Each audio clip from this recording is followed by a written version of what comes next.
So we have Jupiter moving into Cancer. Big deal. I mean, no, it really is. It really is. It's a big deal. Jupiter's big. Jupiter is big deals. Jupiter's opportunities. You know, it's Jupiter is like the possibility of something happening, but nothing will happen if you don't go for it. But if you go for it and think that that's what it is, you may end up being disappointed because, like a balloon or like anything happy, often it deflates somewhere along the process. Doesn't mean it turns into something bad. It just means that we have to be careful with Jupiter not to over-exaggerate or over-inflate. The next thing I need to talk about, two things left to talk about. One thing is on backing up to June 23rd. Then again here, we need to get this exact, or roughly exact.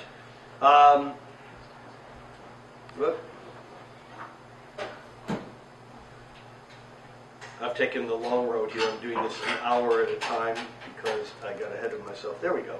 Okay, so on June 23rd, we have a full moon. The moon in Capricorn, which is the sign opposite to this. Remember, the sun just moves into Cancer on the first day of summer on the 21st. By the 23rd, we have a full moon. This is a luscious, big, fat, midsummer full moon. This is going to be quite an evening watching this full moon on Sunday, even Saturday night, the 22nd and the 23rd, watching the full moon rise as the sun is setting. But there's a couple things here that are very magical about this full moon. The full moon in Capricorn always reminds us, the moon in Capricorn, the moon is our feelings. Remember, the moon is like Cancer the crab. It's the tides. It's our emotions. But Capricorn is the opposite sign, and Capricorn doesn't like emotions because they're destabilizing. Capricorn is the mountain. Capricorn is structure. Capricorn is rules. Capricorn is cause and effect. And so we have here the awareness of the dilemma between, on one side, the drive to take care of our feelings and to feel safe and to be nurtured and to nurture those we love, and on the other side, we have the need to be responsible and do what we must. The two don't always land us in the same place. This full moon, though, is particularly magical because of this triangle pattern here that kind of looks like a kite. Can you see the kite? Yes. Okay, astrologers called this pattern, you're not going to believe this, a kite. And a kite is formed when you have three planets in a grand trine, that grand triangle of stability. Here we have Saturn, the planet of real, Neptune, the planet of surreal, and the Sun, the planet of consciousness or will, in this magical grand trine. And a kite happens when you have any planet opposite any one point on that grand trine. And this is a full moon. And what this does is this takes the stability and the self-contained, self-referential, emotional, because it's in water signs, pattern of that grand water trine, and it gives us a way out. Do something with it.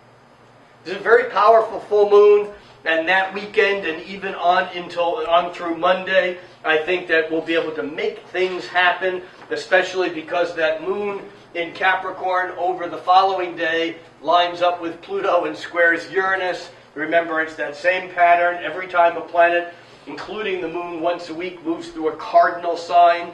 The cardinal signs, Aries starting spring, Cancer starting summer, Libra starting fall, Capricorn starting winter. Whenever a planet moves through those signs for the next couple of years yet, it's going to always be rattling that Uranus-Pluto square. And so we go from the smoothness and the ease of energetic expression during this full moon to the following day to the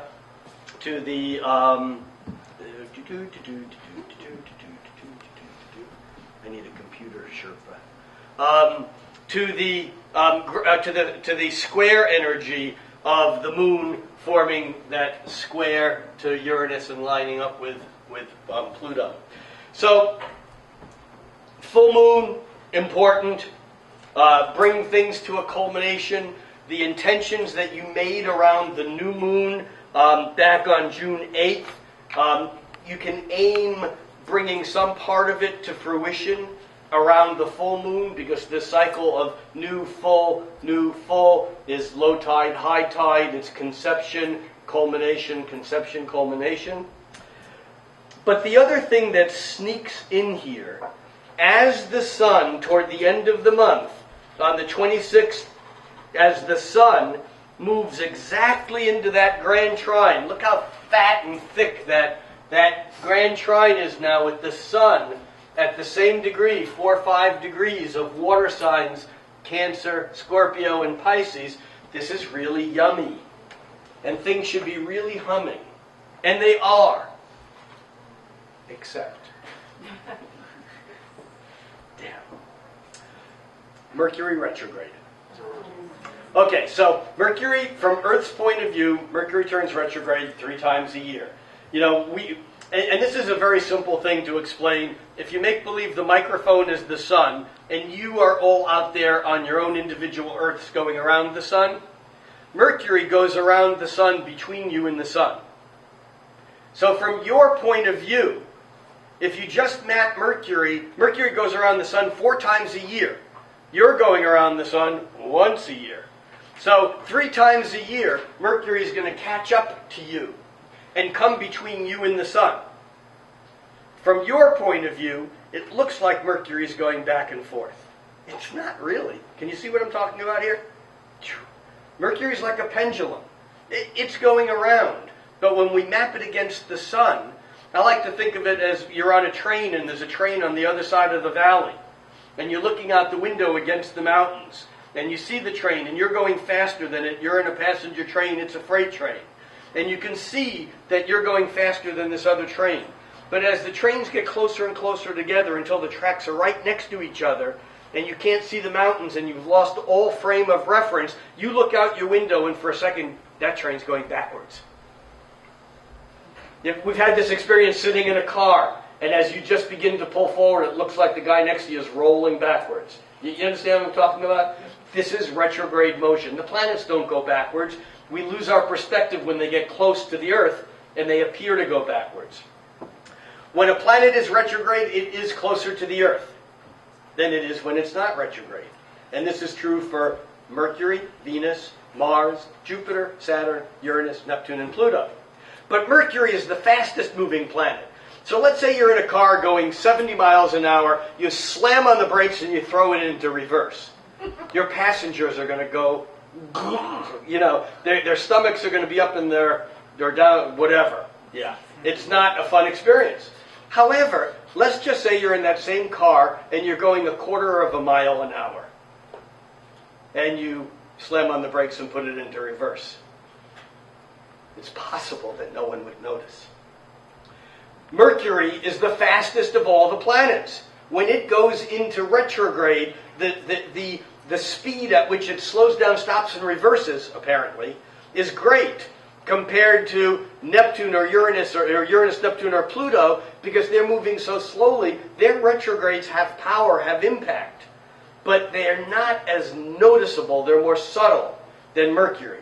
And Mercury is the information planet. It's how we talk. It's how we listen. It's how we send and receive information.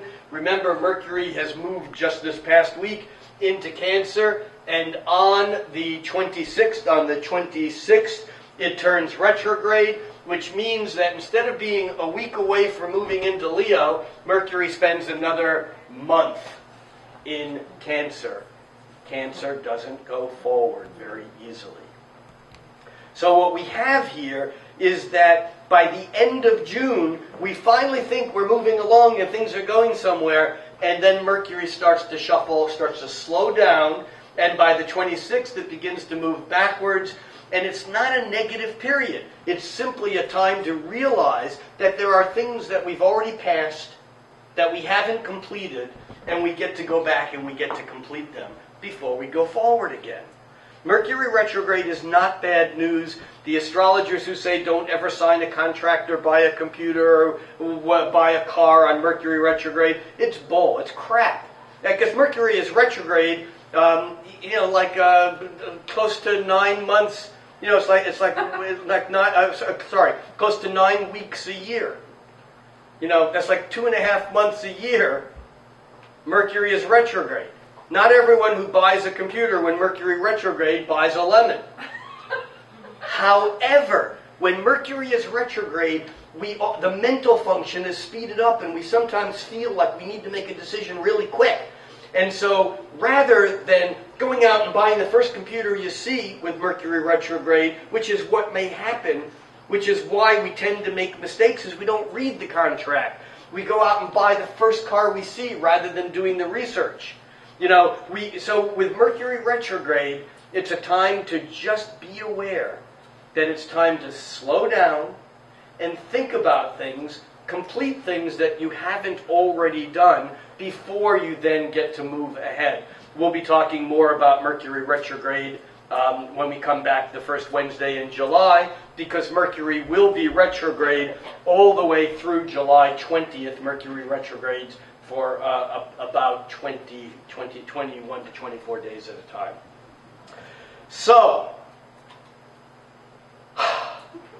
that's the month.